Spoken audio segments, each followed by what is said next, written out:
Assalamualaikum warahmatullahi wabarakatuh. Bagaimana bisa? Petani malang ini diperlakukan secara tidak manusiawi oleh polisi. Fakta mengejutkan akhirnya terungkap Bu Marni bukanlah petani biasa. Bagaimana kisah lengkapnya? Simak video ini sampai habis. Jangan lupa like dan subscribe agar teman-teman tidak ketinggalan kisah seru lainnya. Di sudut sebuah desa yang seolah tertinggal dari kalender waktu, hidup seorang nenek janda bernama Marni. Rumah panggung kayunya berdiri di tepi sawah yang dikelilingi rerumputan liar dan aroma lumpur basah. Setiap pagi sebelum embun mengering, Marni akan turun ke petak sawahnya, menginjak tanah dengan kaki telanjang, seolah merasakan denyut nadi bumi. Rambutnya yang putih mengikat masa lalu yang panjang, dan matanya menyimpan kilatan masa silam yang tak semua orang bisa tafsirkan. Dengan gerakan terlatih, ia mencangkul, menanam, dan menatap langit seperti seorang komandan yang sedang menakar arah angin di medan perang. Ia berbicara pada tanamannya, bukan dengan suara, tapi dengan kehadiran. Setiap helai daun padi tumbuh seakan menghormatinya.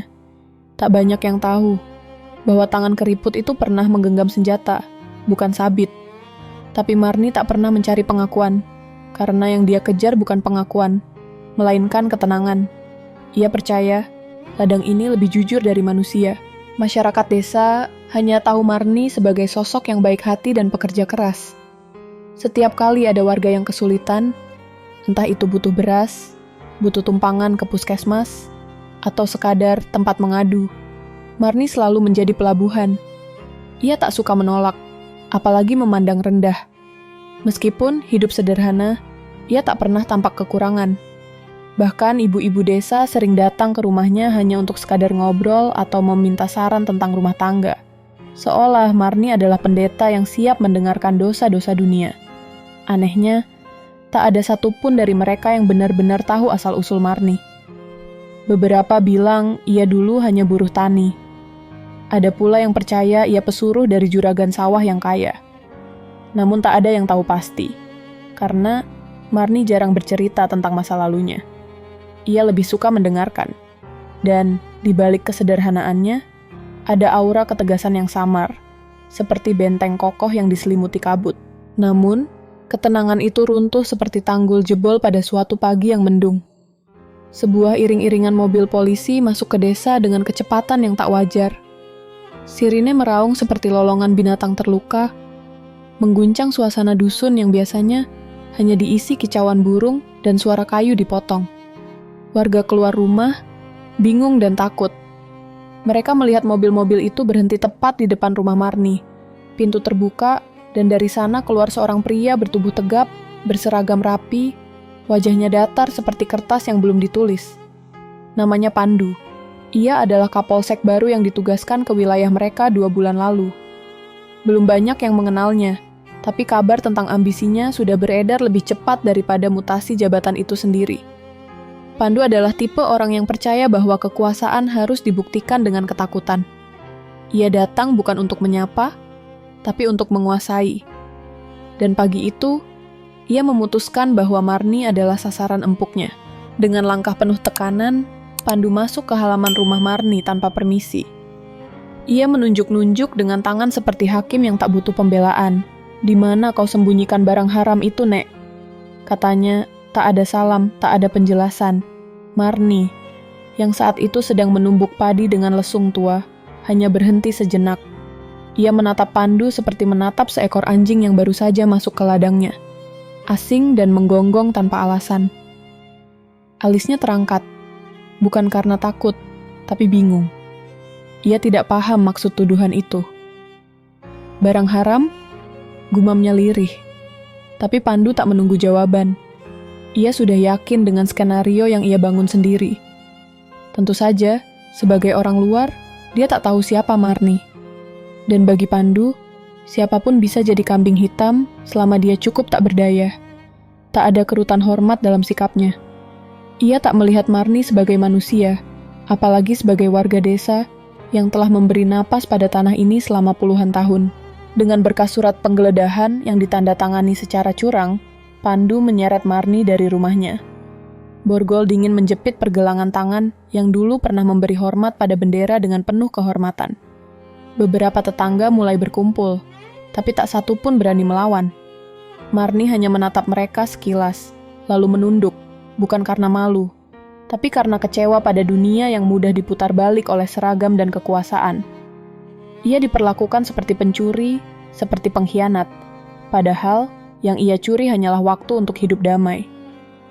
Bahkan angin pun terasa enggan berhembus, seolah tak mau membawa kabar duka ini ke ujung desa. Anak-anak yang biasa bermain di halaman rumah Marni, kini hanya bisa bersembunyi di balik pintu. Dalam perjalanan menuju kantor polisi, tak ada satupun dari mereka yang tahu bahwa mereka sedang menyaksikan kejatuhan seorang pahlawan. Tapi sejarah punya cara untuk menuntut keadilan. Dan saat itu akan tiba. Ruangan interogasi itu sempit, pengap, dan dindingnya mengelupas seperti wajah keadilan yang dibiarkan membusuk. Di sudutnya, Marni duduk di atas kursi besi yang dinginnya menyusup sampai ke tulang. Punggung kursi itu sudah berkarat, dan lantainya basah oleh tetesan air dari langit-langit bocor, seolah ikut menangisi ketidakadilan yang sedang terjadi. Pandu berjalan mondar-mandir, seperti singa lapar yang kehilangan arah. Namun sebenarnya, lebih mirip anak kecil yang frustrasi karena mainannya rusak. Ia menghantam meja dengan keras. Suara dentuman logam membuat ruangan bergetar. "Akui saja, kau yang simpan ganja itu!"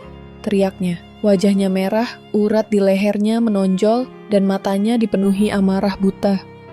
Tapi di hadapannya, duduk seorang perempuan tua yang tak mengangkat suara, tak menunduk ketakutan, hanya memandangnya seperti seorang ibu yang sedang memaafkan anaknya yang keras kepala. Pandu kehilangan kendali. Ia tak siap menghadapi seseorang yang tidak takut. Ia mendekat dengan langkah keras, lalu mencengkeram bahu Marni dengan kasar. Jemarinya menancap di tulang yang menua, seolah mencoba menekan kehendaknya masuk ke dalam daging. "Jangan pura-pura bodoh, dasar perempuan tua sialan," teriaknya sebelum tangannya melayang ke pipi Marni, meninggalkan jejak merah dan darah yang menetes dari sudut bibir. Ruangan itu jadi saksi bagaimana kekuasaan bisa berubah jadi kekerasan saat kebenaran tak mau menyerah. Tapi Marni tak melawan.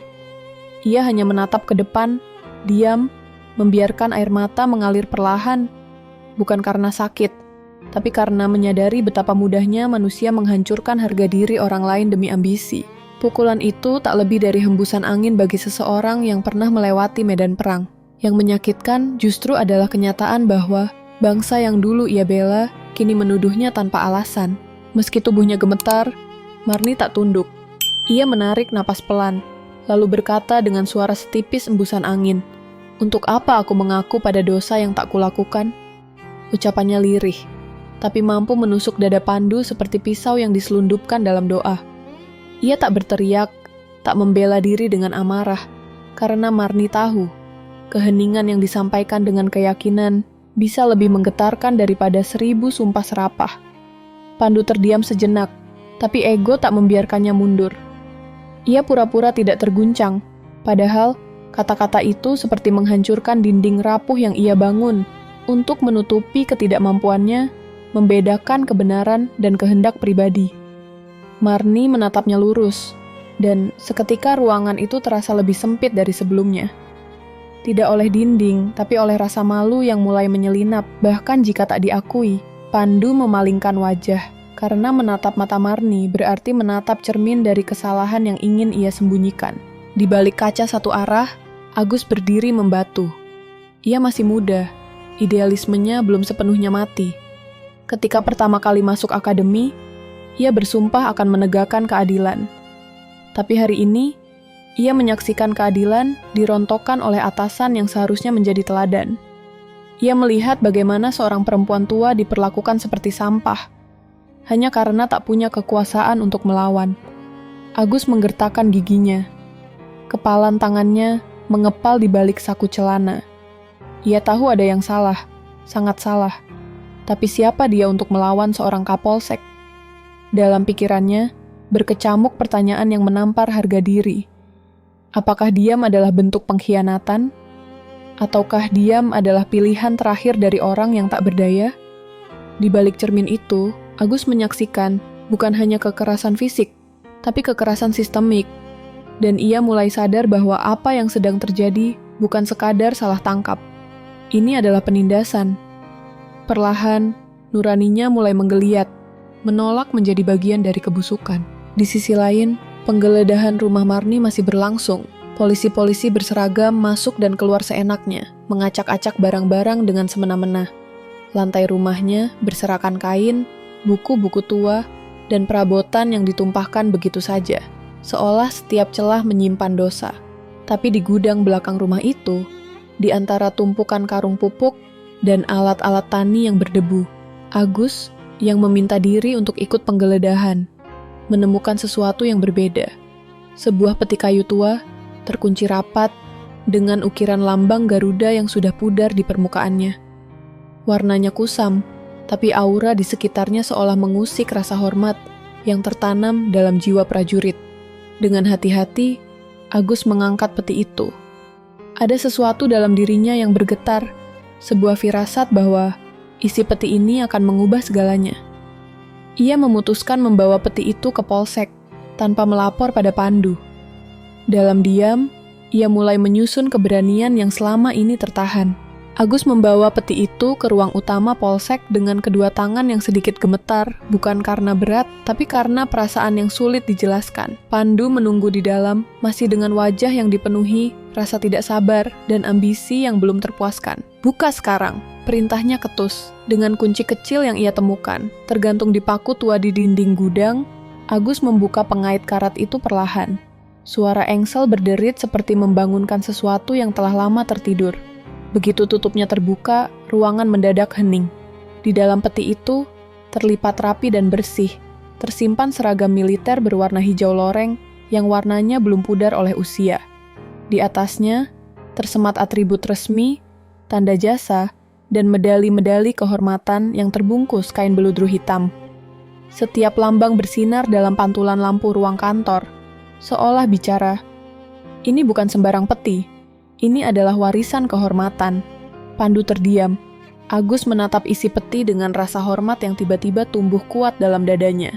Tangan Agus menyentuh salah satu medali dan membaliknya. Tertera nama Marni dengan jelas, serta tanggal-tanggal operasi militer yang tak sembarangan. Tapi tatkala Agus menatap lambang pangkat di keras seragam itu, napasnya tercekat. Bintang 1, Brigadir Jenderal. Ia menoleh pelan ke arah Pandu, yang kini berdiri mematung seperti orang yang baru saja menyaksikan hantunya sendiri. Tapi ego lebih dulu bicara. "Ini bisa saja palsu," ujar Pandu dengan suara yang dipaksakan tenang, meski nadanya mulai retak.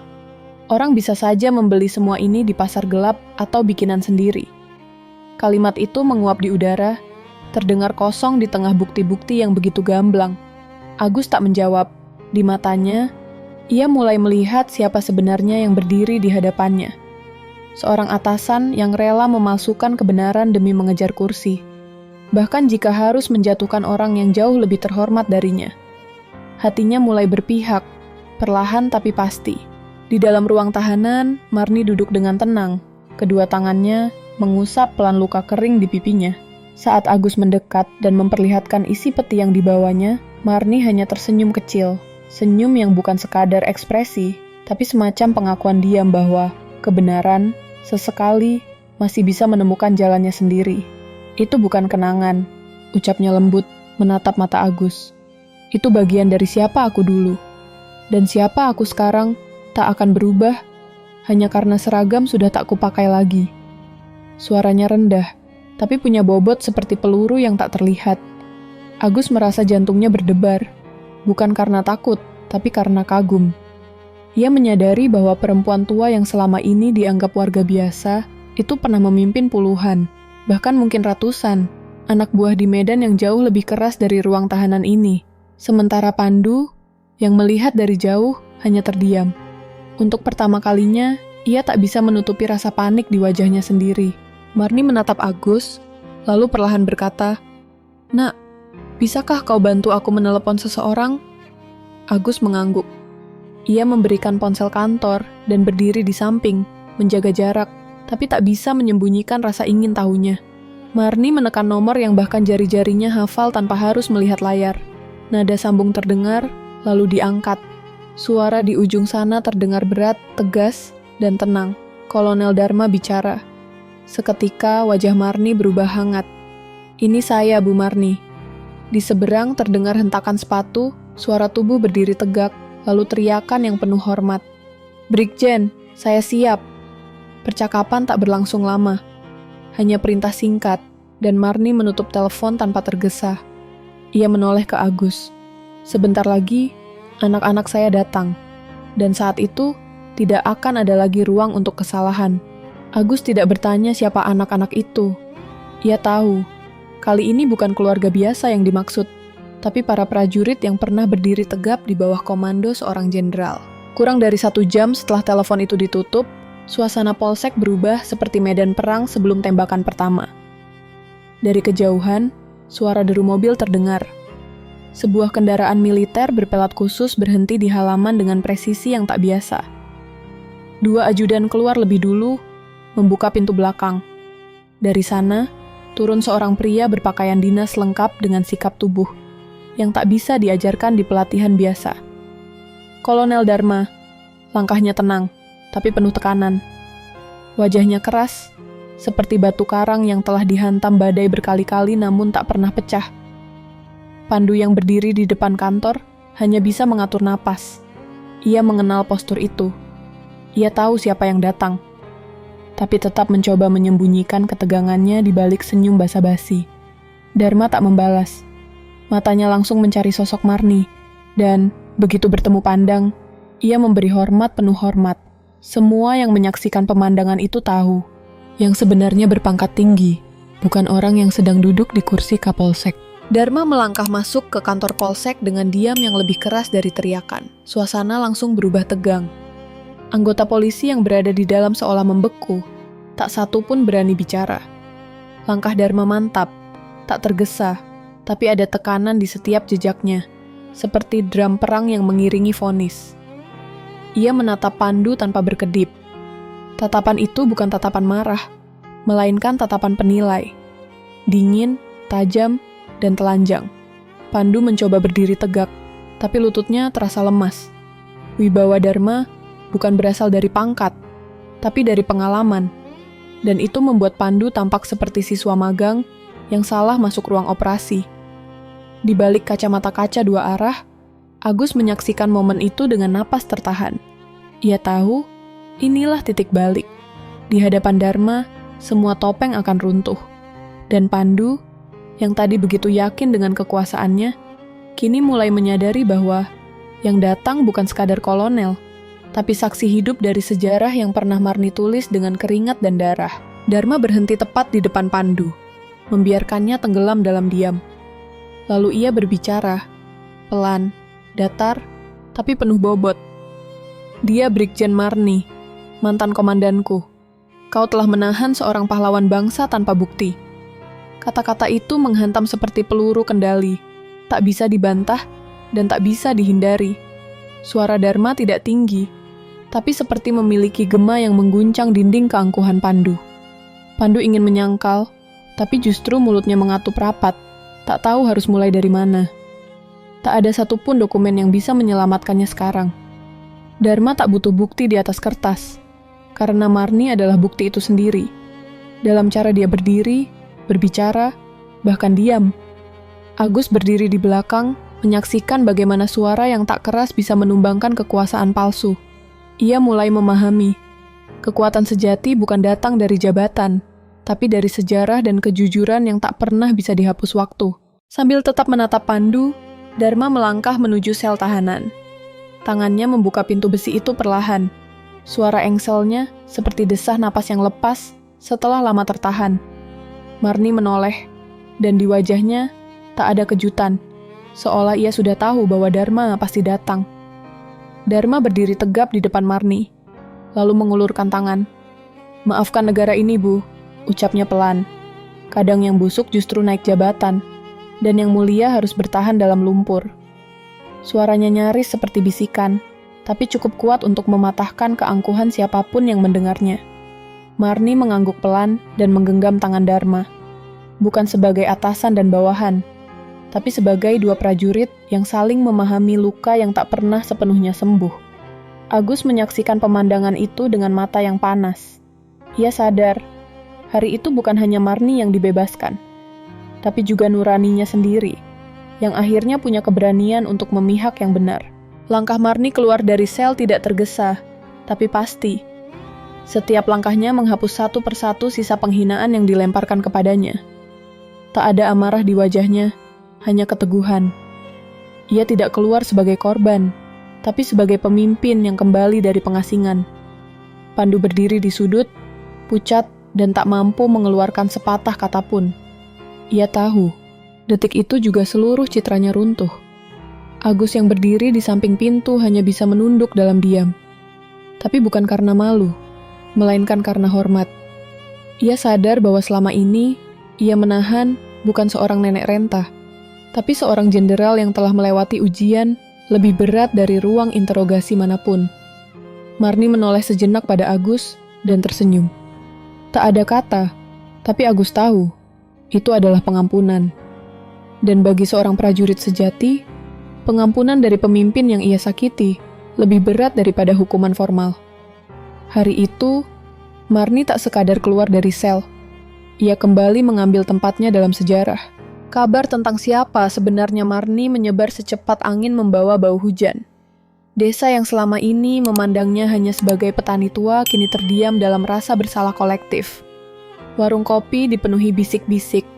Wajah-wajah yang biasanya ramah kini menunduk setiap kali Marni lewat. Mereka ingat betapa seringnya Marni membantu tanpa banyak tanya, membagi hasil panen, mengantar ke puskesmas, mendengarkan keluh kesah. Mereka tak pernah tahu bahwa tangan yang mereka kira hanya terbiasa menggenggam cangkul, dulu pernah mengatur strategi tempur demi keselamatan bangsa. Para ibu yang biasa curhat kini merasa malu. Para bapak yang sering minta pinjaman merasa kecil, tapi Marni tak menuntut penyesalan.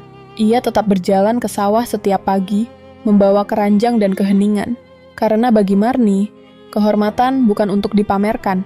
Ia hanya perlu dikenang dengan benar, agar tak ada lagi kebenaran yang dituduh, dan tak ada lagi pahlawan yang diborgol karena diamnya.